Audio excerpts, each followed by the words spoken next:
Steven Garcia. What's going on, buddy? What's up, man? How we doing?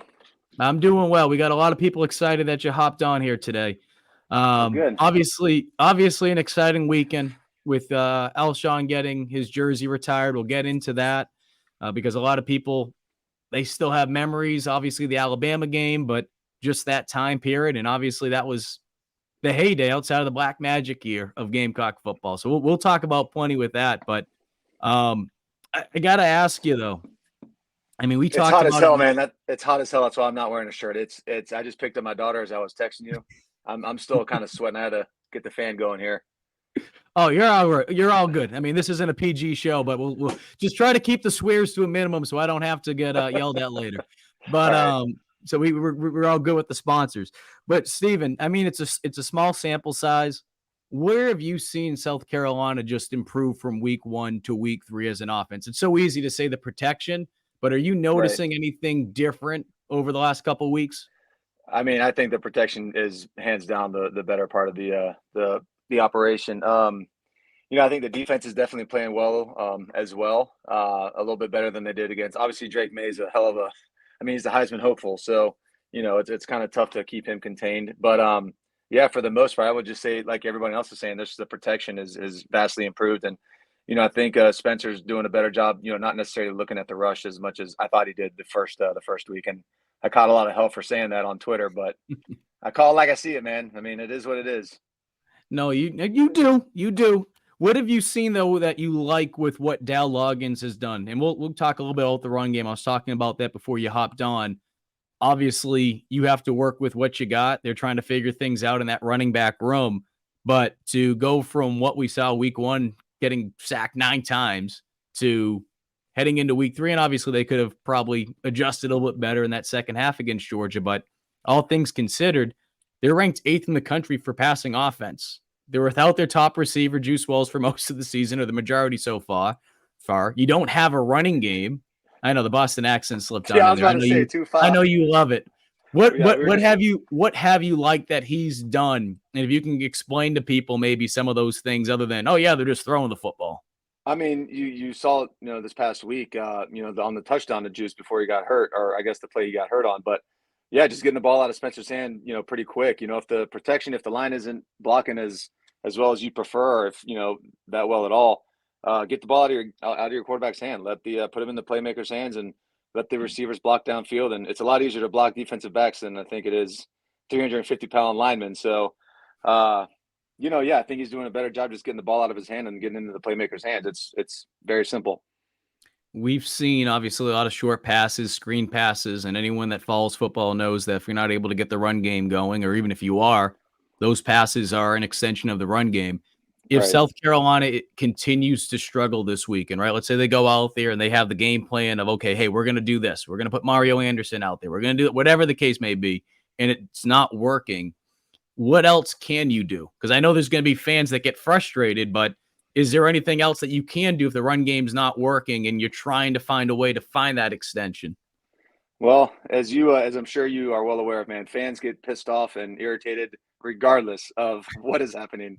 So that's just something you got to live with. But yeah, to answer your question, I mean, I thought the first half was an absolutely amazing part of that game, and I thought it was, in my opinion, I thought it was the best Spencer's played in the Garnet Black uniform. I actually posted that, and people kept reminding me of the Tennessee game. Yeah, that was a good game, but I thought Spencer played his best game in that first half last week, and I was hoping that they were going to continue. Why do you say that, Steven? Sorry to cut you off, but why do you say that? I mean, he was getting the ball out of his hand. He was accurate. He was making good decisions on time, and I mean, he was just lighting it up. And I wish we would have been able to continue that. Obviously, people make halftime adjustments, and I feel like Georgia started bringing a little bit more pressure. So, that's just part of the game. But yeah, I mean, I think we learned a lot this past week, and I think we have a lot to look forward to, for the remainder of the season. Hopefully Juice, heals up and hopefully can make a little comeback towards a little bit later in the year. You've played with younger players. There's some guys that can come right in there and they can play week 1. They're ready to go as a freshman. And this because we talk about this, obviously, with sites like Gamecock Central and a lot of the On3 and all the other recruiting sites out there. fans know more about high school players probably now than ever before. They probably know what their favorite lunch is, for crying out loud, and this and that. Having said all that, there's more of an excitement probably to be able to see player XYZ get on the field a little bit quicker. What can you say to fans, though, that you might not see some of these guys week 1, but as you know, week 3, week 4, they're figuring what college is all about, college football. What would you say to those fans? Because there's going to be probably players over the next couple of weeks, or even a transfer like Mario Anderson, that finds their way onto the field because, man, things are starting to click now. Oh, absolutely. It doesn't matter how good you are in high school. I mean, unless you are a Jadeveon Clowney. What are you drinking there? That Mio stuff. I squeezed the stuff in there, a little water. I couldn't tell if that was a little sandstorm or not. No, not the sandstorm. That'd be weird. If the sandstorm was looking that color, we'd have issues. Anyways, but yeah, I mean, like I was saying though, if you're a Clowney and you're basically NFL ready as a senior in high school and you're coming in, and obviously when you're that kind of player, you can make a direct impact almost immediately. But for the most part, man, high school and college is vastly different in every single facet of the game. So, I think it does take a little bit of time to kind of adjust to not only the speed of the game, the size of the game, the strength of the game, but just the off the field stuff as well. I mean, hell, it took me damn near my entire career to figure that out, the off the field stuff. But yeah, I mean, there's just so much more to being a student athlete at a big time school than just just showing up on the field, showing up at practice, and going from there. There's a lot more that goes into it. But yeah, like you were saying, and like I'm pretty sure a lot of people understand that after a couple of weeks go by, after a couple of games, and it clicks. Eventually it clicks, and it's part of the game, man. It's all part of the deal.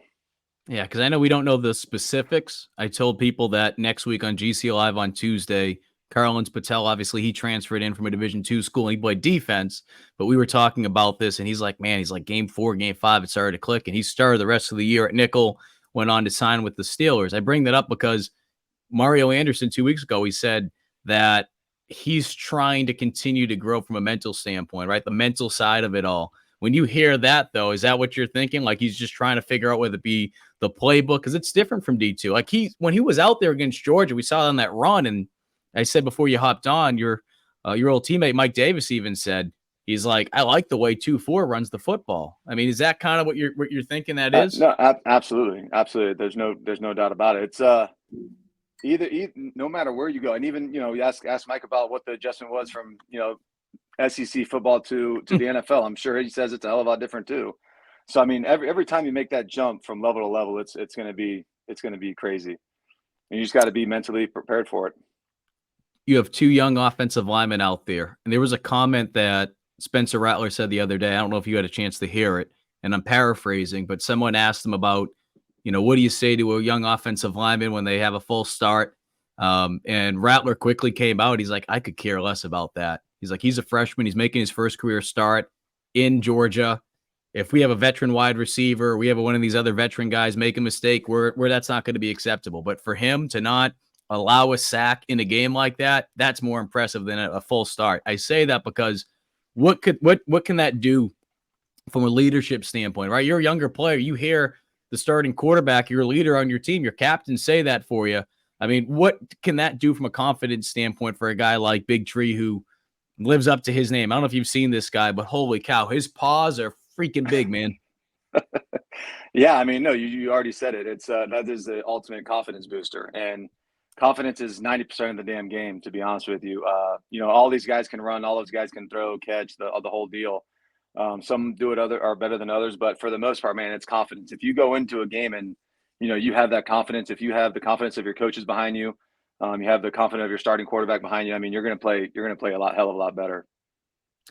What can you do as a quarterback to help out younger offensive linemen? I know there's only so much that you can do. We mentioned that comment and just being able to build confidence, because as you know, whether it be a coach, I mean, I used to tell you about the stuff with Belichick covering the Patriots last year. Obviously he's setting the tone when he's in front. Right. That can obviously send a message, because it gets back to the players like, wow, he's saying that to everybody. What can you do? Is there some little things maybe that we don't see in games to be able to help out those offensive linemen as a quarterback? Obviously these other offensive linemen are working with them, but as a quarterback, what can you do? I think just remain positive. That's really all you can do. I know that if I was an offensive lineman and I had somebody tell me to get off my ass and make a block and stop being offsides all the time, it would drive me absolutely crazy. And that was Coach Spurrier to me, man. I mean, it just constantly nagging him. I didn't do myself any favors because I had a hard time listening to him. But yeah, I mean, it makes it tough when you have somebody constantly barking at you. So I think Spencer was perfect on that. Just bringing up the positive things and kind of dropping the negative stuff. It's nobody wants to be negative. Nobody wants to be around negativity. So I think that's paramount. I'll come back to the Mississippi State game in a minute, but I want to change things up because I know a lot of people are going to smile here when you start sharing stories.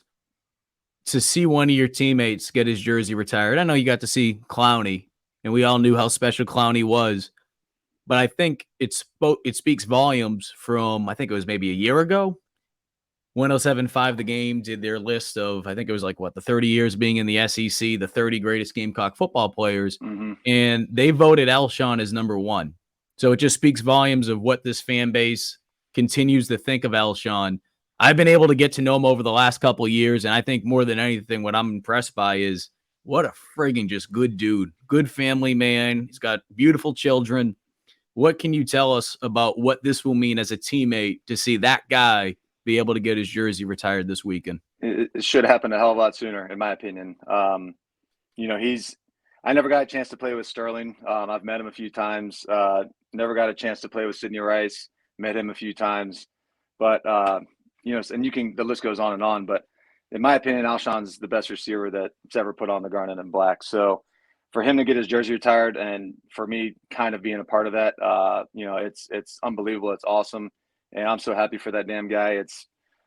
I mean, that's a dream come true. As you go as a little kid, you're like, oh man, I'm going to play in that stadium. I'm going to get my jersey retired one day. I'm going to make it to the Super Bowl. I'm going to win the Super Bowl. And, he accomplished all of that stuff. So, I'm super proud of him. And, I still talk to him to this day. And actually, I got a couple Eagles fans that I work out with, and they were like, hey, can you get Alshon to sign a jersey? I was like, yeah, man. So I'll text Alshon and say, hey, man, I got a couple of jerseys.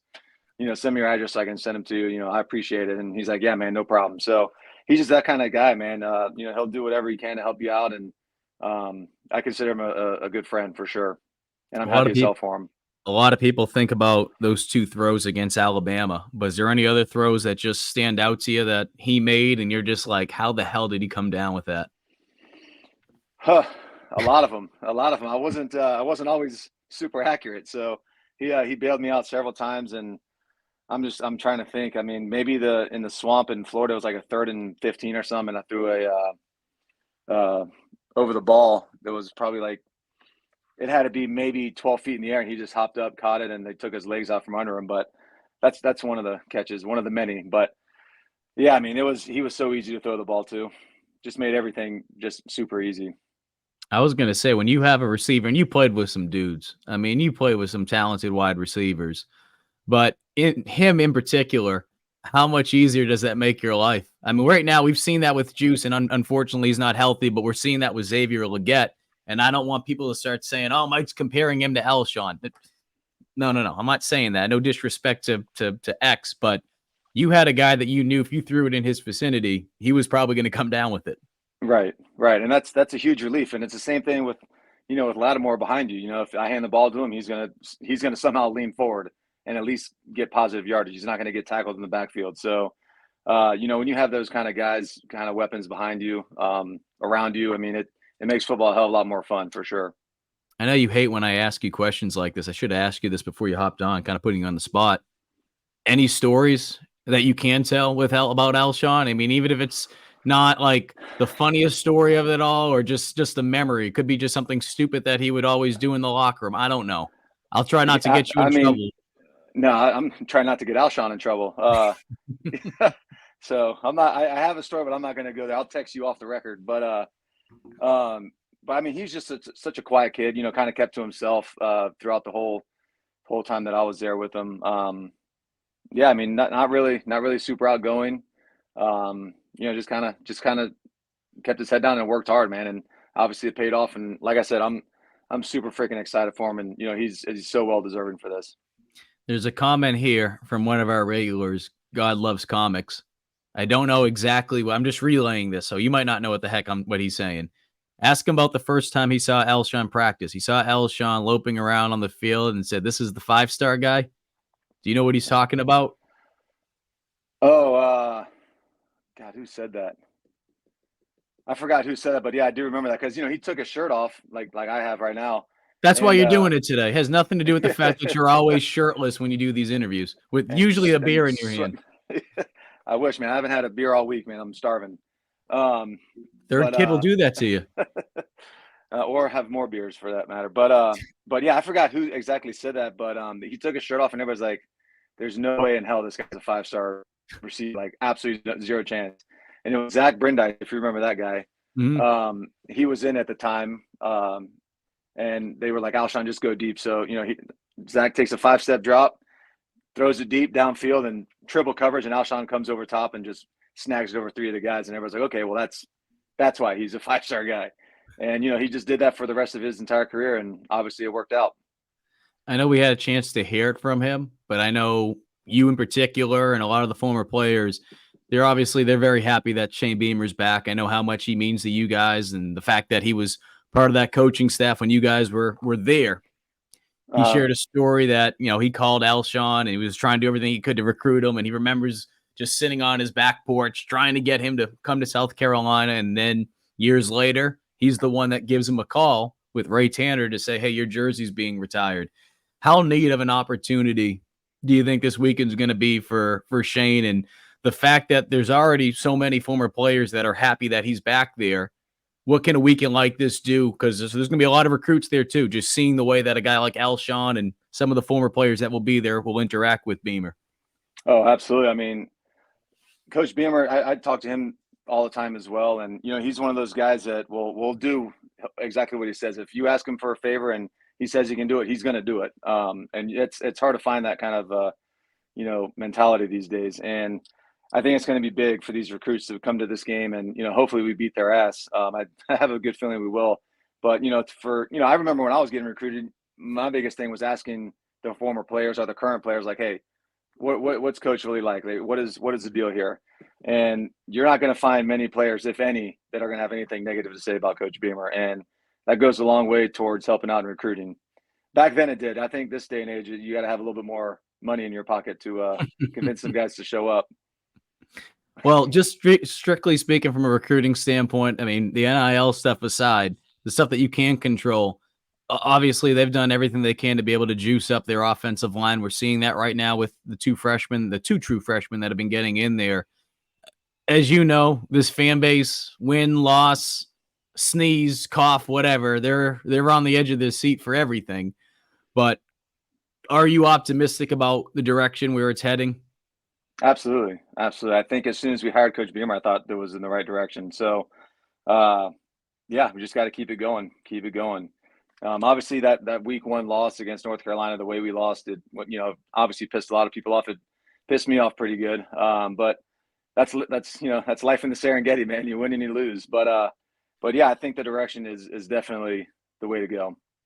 I don't like to do questions like this too often, and this is no disrespect to Michael, but talking about like the 3-3-5, I hate getting in because, as you know, it's tough sometimes because until you actually watch the film, and I'm assuming you don't watch a bunch of Mississippi State footage, why would you? But what I'm trying to get at is it's tough sometimes because they could do their 3-3-5 a little different with their stunts and twists and all that. Having said all that, I will throw this in there. What's the best way to attack a 3-3-5 defense just as a whole? Because we don't know what the game plan is going to be for South Carolina, but this is a defense that they're going to run. Yeah, watch what happened to that 3-3-5 last week against LSU. I mean, it's what the guy throw for, like 6 touchdowns and like a couple incompletions. I mean, yeah, and I don't think he's as talented as Spencer is. So, yeah, I mean, put on that tape. If I'm Dal Loggins, I'm just watching that tape and say, all right, let's just do exactly what LSU just did and beat these guys' ass. I mean, because I'll be honest, I don't know anything about 3-3-5s. I never saw it when I was playing, so I think it's kind of it's a weird ass defense. So I don't know the first thing about attacking it. I'm trying to think what we used to do. And I know Chesney. We've talked about Chesney before. it creates a lot of those matchups when from a blitzing standpoint, you're able to do a lot of Right. different things, right? And that's what they're trying to do. Because I think naturally people see the 3-man front and they're like, oh, you should be able to run the football. But like you said, if the pressure's not getting there and you have a guy like Rattler, why wouldn't you want to throw the football? And, we could see South Exactly. Carolina throw the football for 600 yards, but because they only rush the ball, and I'm making this up, rush the ball for 50 yards against Mississippi State, people get pissed off at that. But, as you mentioned at the beginning, everyone's going to get upset about something. Right. For sure. But hey, as you said, they Daniels had all day long. I actually watched that game last week, and he had all day long to throw, and the receivers were getting space. He was also throwing the best balls I've ever seen him throw. And I've seen LSU play it quite a few times because I've worked with Nussmeier. But, other than that, I mean, if you can pick up the blitz up front, because there's going to be some stunts and some other shit going on, but there you have to bleep that word out, I guess. But yeah, I mean, if you can pick that stuff up and know where guys are coming from and pick it up, you should have a pretty solid day as a quarterback. We'll wrap some things up. Appreciate you as always, buddy, hopping on with us. There's a question from Phil. Did Steven ever meet Leach? I don't know if you ever from a recruiting standpoint or did you ever cross paths with him? Nope. I wish, man. I think we would have got along very well. My only interaction with him, and it was indirectly, was at SEC Media Days in Atlanta. And there was a hallway before. There's like 10 of us. The local media meets with the players before they make their rounds. And we were in the hallway, and Leach was just talking to another reporter about, I don't remember exactly who he was talking about, but he brought up the guy's name. And then he's like, that reminds me, this other guy also wrote this book, same name. He just went completely sideways with it and had nothing to do with it. I've had conversations with Steve Spurrier Jr. about him. Yeah. But like the point being is, and Alyssa Lang's talked about him plenty of times on air, what you saw from him is what you got. Like there was no, like it wasn't an act. Like that's just who he was. So certainly someone, the football community, not just the SEC, or the football community is truly missing. They'll continue to miss. Another question says, what's Steven's most memorable moment against Mississippi State? Never played against them. Really? Yep. Well, I guess for the crossovers with the West, there was plenty of times where back then, yeah, I'm trying to think who we played instead, but yeah, I never got a chance to play Mississippi State. Yeah, so I have no memorable moments at all. Ole Miss, any Mississippi teams? Oh yeah, Ole Miss. We played against Ole Miss when they were ranked number 4. That's the birth of Sandstorm. That's correct. On that Thursday night. Yep. That is correct. I'll let you get going on this. We got, appreciate people that have been sending comments. Where's Garcia's shirt? Well, we know this is a Steven Garcia interview. He's hot. He's feeling warm down there in Florida. But I know who that's from, and I still got to send him his freaking shirts, man. Thank you for reminding me, dude. Jeez Louise. It's tough, man. Having a newborn, it's not easy. My brain's all over the place. Well, we talked about this before it came out, and then again when it came out, and then people have been messaging you about it. But we'll throw it out there. I don't know. I don't have a TV company. I mean, we do the media stuff here. I don't know if we have the production and the money to be able to do all the stuff that comes along with it. So maybe someone hears it. What would a Steven Garcia documentary similar to what we saw with Johnny Manziel be like? It would be pretty wild. Yeah, it would be pretty wild. I saw that. I did not realize how crazy that whole thing got towards the end with him. I actually feel pretty bad for him. I mean, anytime you're in that kind of hole to where you put a freaking gun in your head, that's kind of wild. But yeah, documentary with me in my college days would be viewed for sure. It would be viewed, and maybe people would have some different opinions of me, and maybe some would not. So I don't know, but that'd be fun as hell to kind of explain that someday. I know you always say you don't care how people view you, but does it make you laugh sometimes, though, when people just have this perception of you because of something you did when you were 18 years old? I mean, this is over a decade ago. Absolutely. I still got people that, make smart ass comments on my Twitter all the time, or even on Instagram. And it's like, dude, you understand that was 13 years ago, 11 years ago. Like at some point you got to take off the cap and gown and close the yearbook, dude. Like, Jesus Christ, hang it up.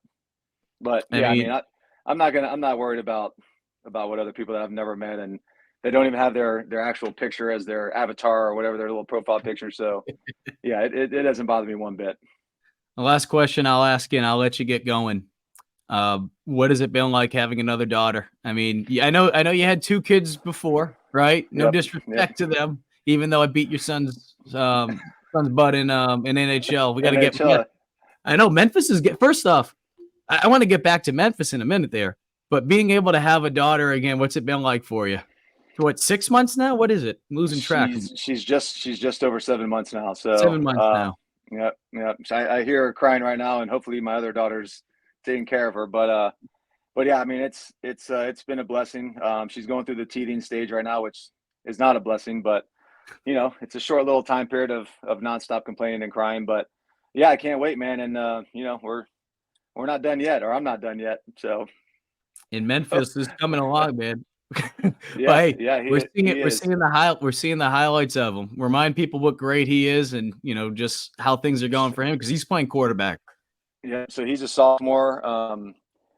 I guess in Florida they're doing this new thing where you can play 6 quarters, so you can play 3 on JV, 3 on varsity, or 2 on JV and 4 on varsity. So I'm trying to get the coaches at his school to let him play 2 quarters of JV, but they rather have him be able to play all 4 quarters in case of a backup, and they don't want him getting hurt in the JV game. So yeah, but long story short, he's come a long way. He's at that typical 15-year-old teenager, dad doesn't know what the hell he's talking about. So I have to remind him sometimes whose dad is. So but yeah, I mean, it's awesome seeing him grow and starting to get a little more mature, and kind of figuring out his life's path. And he comes home from practice and goes in the shed and works out. So I mean, the determination is there, and I'm looking forward to see what he can do with 2 years of starting on varsity next year. How special is that, though? I mean, I know you don't want to get not to make it like all corny and sentimental, but I remember going down there to one of your training camps, helping you out, and you're with him a lot. I mean, I know he's not there every day, but being able to do what you do, which obviously I know how much you love being able to train kids, but the fact that your son has obviously took a liking to football and he wants to be a quarterback, and I'm sure he's starting to get to that age now. He knows like what you did in college in terms of all the success that you had with football. How neat is that? Oh yeah, I mean, it is awesome, but he also knows what I did off the field in college too. So he reminds me of that all the time, sometimes when we're arguing. But I tell him, and it's the same thing as my dad told me. He's like, I want you to do better than what I did. I got my first offer as a freshman in high school, and I got a chance to go all these places and take all these physical visits, and got a chance to play in the SEC and this other shit. And it's like, I want you to be better than that. I want you to try to achieve more than that, or want to achieve more than that. So that's why I'm hard on you, man. If you don't like it, then you don't have to play quarterback. You don't have to play football at all. But I'm telling you, if you do, I'm gonna tell you what it takes and what it's going to require for you to do it. Especially in this day and age where, I mean, there's no shortage of crayon eating quarterback coaches, man. It's unbelievable some of the stuff these guys are teaching. But every quarterback. That being said, every quarterback has a trainer that they're going to see, and the position is just getting that much more competitive. So I was like, dude, you got to lock in, you got to focus up, and pay attention to what the hell. I know what I'm saying. I know what I'm doing. I've got plenty of kids that are playing in college and a couple of NFL guys. So I mean, I know what I'm talking about. You just gotta trust me on this. Hey, last one, just because Craig made me think about this. He brought up about how nervous it can be and nerve-wracking when you're watching your son. Is it more nervous for you watching your son play football? And granted, he's working his way up, or is it more nerve-wracking when you're on the field? Oh, way more nerve-wracking when I was playing. Seeing him, I mean, there's something about him I guess it was kind of like me, but when the lights come on, man, he turns into a different animal. So I'm not worried about him, or, it was definitely more nerve-wracking, playing in front of 100,000 plus people that are screaming at you. Well, Steven, as always, man, I really appreciate you taking the time to hop on with us today. Yeah, man, absolutely. Anytime, brother. All right.